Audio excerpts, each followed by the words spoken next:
I walked for many miles before boarding a coach. 2 days later, I was set down in Whitcross, which was as far as my 20 shillings would carry me. I forgot to take my parcel out of the coach.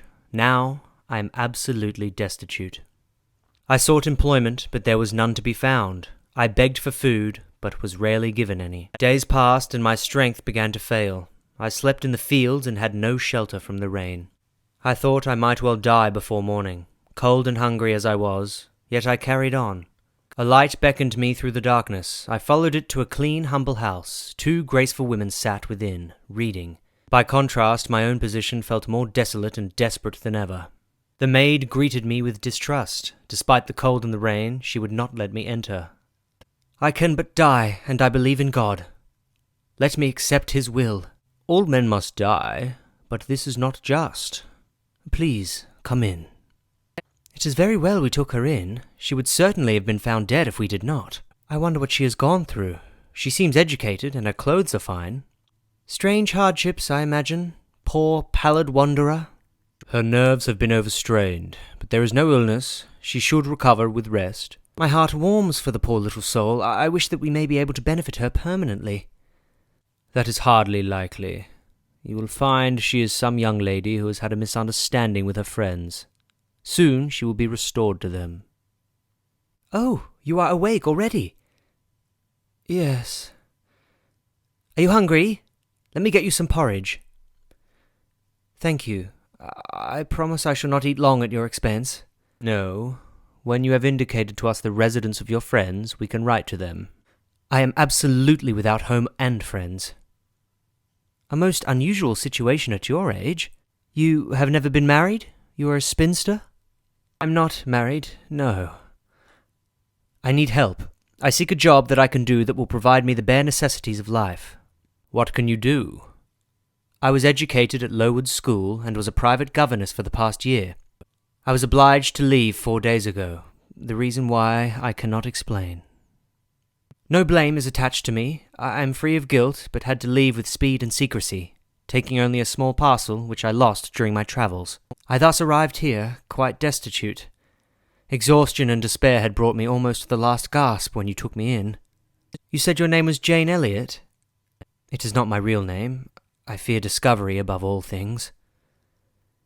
"You can have peace here. You shall stay. Thank you. I will try to find work quickly." The more I knew of the residents of Moor House, as this place was called, the better I liked them. Intimacy between myself, Diana, and Mary came easily. We liked the same books, art, and hobbies. Poor investments had ruined the family fortune some years ago, so the girls worked as governesses very far away. Their father had passed away a few weeks ago, and they were home for his funeral. The house was soon to be shut up again. "I have found you employment, if you will accept it." "Most gladly." St. John, a clergyman, wanted to establish a school for girls in the poor village of Morton, close to Moor House, and needed a lady to run it. He worried that I would reject the offer, thinking it a waste of my talents. It was humble, but safe and independent. I was glad to accept. I had 20 students. Only 3 could read. None could write or cipher. These coarsely clad little peasants were no different than the scions of grand nobility. The germs of excellence, intelligence, and kind feeling existed in their hearts, which I would help to develop. At first I felt degraded, for I had taken a step which sank me in social rank, and I was dismayed by the ignorance and poverty around me. Yet I knew these feelings to be wrong, so I strove to overcome them. "Goodbye, Miss Elliot. Goodbye." Why am I crying? It is better to be a village schoolmistress, free and honest, than to be a slave in a fool's paradise with Mr. Rochester. No, I must banish thoughts of him. "Miss Elliot, hello." "Hello, Mr. Rivers. What brings you here?" "My sisters have gone, but they left a gift for you. I think it contains drawing supplies." "Have you found your work harder than expected?" "Oh, no. I think in time I shall get on with my scholars very well." "But perhaps your accommodations are displeasing? The little house you have is dark and empty. I have hardly had time to yet enjoy a sense of tranquillity, much less begin to feel lonely." "Very well. I do not know what you left behind, but I counsel you to resist firmly every temptation to look back. Focus on your present labours." It is what I mean to do. It is hard work to control the bent of nature, but I know it may be done by experience. God has given us the power to make our own fate. I once burned for the more active life of the world, and thought I made a mistake in joining the ministry. After a season of darkness and struggle, I heard God's call. I was to become a missionary. From that moment, my mind changed. The fetters dissolved, leaving nothing of bondage. My father objected, but now that he is dead, I shall settle my affairs and leave for India. Good evening, Mr. Rivers. Papa told me the school was open, so I came to meet the new school mistress. This is she. She is a vision of loveliness, like an angel. That's right. Aren't you out late? This is Miss Elliot. How do you do? Hello. And this is Miss Oliver. Do you like your house? Have I furnished it nicely? Very nicely indeed, thank you. I'm so glad you like it. Miss Oliver is the heiress who funded the school. She is gifted by both fortune and nature. Mr. Rivers, Papa says you never come to see us now. Will you return with me and visit him tonight? It is too late to intrude on Mr. Oliver. He is so awkward in her presence, so unlike himself. I believe that he admires her. You are so stubborn. Oh, did you make this picture? Your artwork is wonderful. Would you sketch a portrait of me?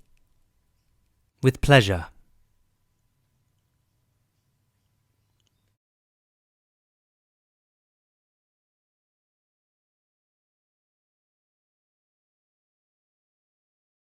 Several months passed. I settled gratefully into my new life and became a respected member of the village, although I was unsettled by strange dreams of Mr. Rochester.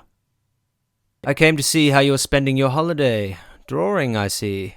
Do you think this is a good likeness of Miss Oliver? Yes, it has her smile.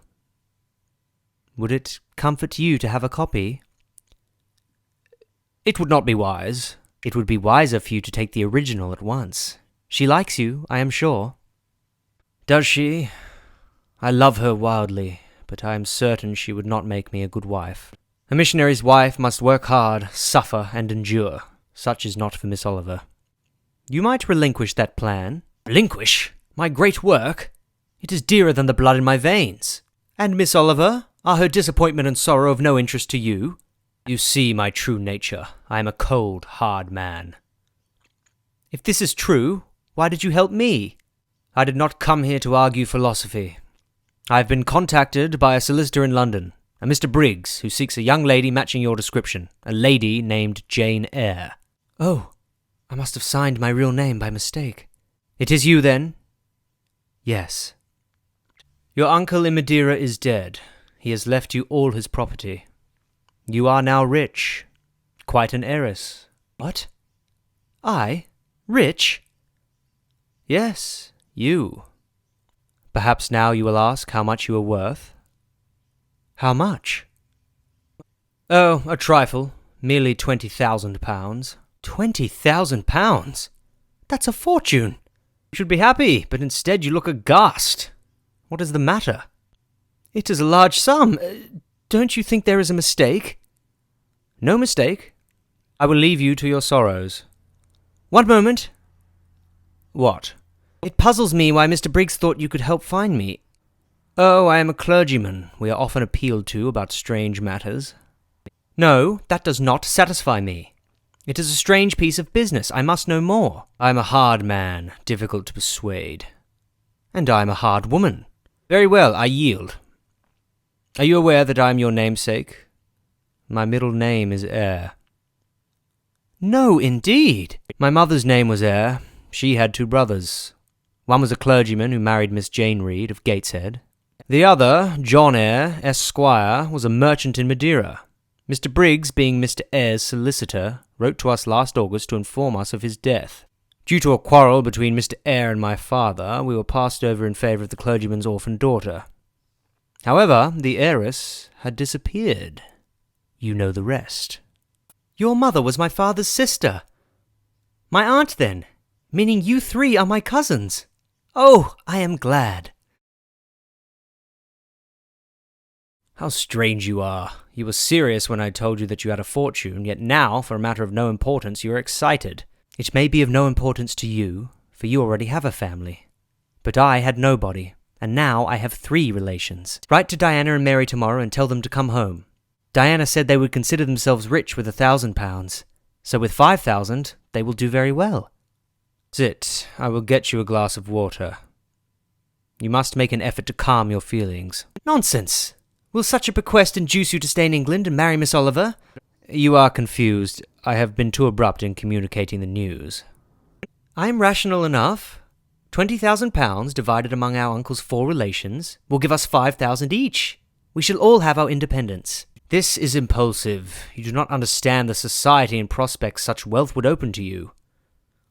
And you cannot imagine the craving I have had for fraternal and sisterly love. I never had a home. I must and will have it now. You may marry if you desire family ties. Nonsense, I shall never marry. For no one would marry me for love, and I don't want to marry for money. I want my kindred. Say you will be my brother, St. John. You are so like Diana and Mary already, in principles and intellect. I can make room in my heart for you. Thank you, brother. This is wonderful. I remained at my post until another schoolmistress was found. My students had made much improvement, and I was gratified by their sincere affection for me. Diana and Mary returned to Moor House. Freedom from drudgery lifted their spirits. Together we were gay from morning to night. As for St. John, I felt my original assessment of his character to be quite true. He was a hard, cold man, with no regard for feelings. Even upon learning that Miss Oliver was engaged to another man, he remained calm. His desire to become a missionary overwhelmed all other factors. His grand ambitions took him far beyond the realm of a small, quiet village like ours. He was better suited to be a politician, or a conqueror. He had learned Hindostani in preparation for his work, and insisted that I study the language as well. I was reluctant, but I consented in hopes of earning his favour and being treated more like a sister. I wished to please him, but to do so I had to disown half my nature. The power of his convictions over me was akin to servitude. Mr. Rochester was with me every day. The craving to know what had become of him followed me everywhere. I worried he had departed England forever. I inquired about him when writing to Mr. Briggs about my inheritance. When he knew nothing, I wrote to Mrs. Fairfax, but there was no reply. One day I came to my studies in lower spirits than usual. I had been excited by a letter's arrival, hoping for news of Mr. Rochester, but it was only business. St. John noticed my distracted mood. He did not ask why I was upset, but instead put away my books and invited me to walk with him. Let us rest here. Very well. Jane, I go to India in 6 weeks. So soon? God will protect you, for you do his work. My glory and my job are to be a servant of God. It seems strange that all around me do not burn to enlist in this great enterprise. I believe there are some who are worthy of the work. If they are really qualified for the task, will not their own hearts be the first to inform them of it? And what does your heart say? My heart is mute. Then I must speak for it. Jane, come with me to India. Come as my helpmeet and fellow labourer. Have some mercy, St. John. I am not fit for it. You are formed for labour, not love. God and nature intended you for a missionary's wife. I claim you, not for my pleasure, but for God's service. A missionary's wife you must be.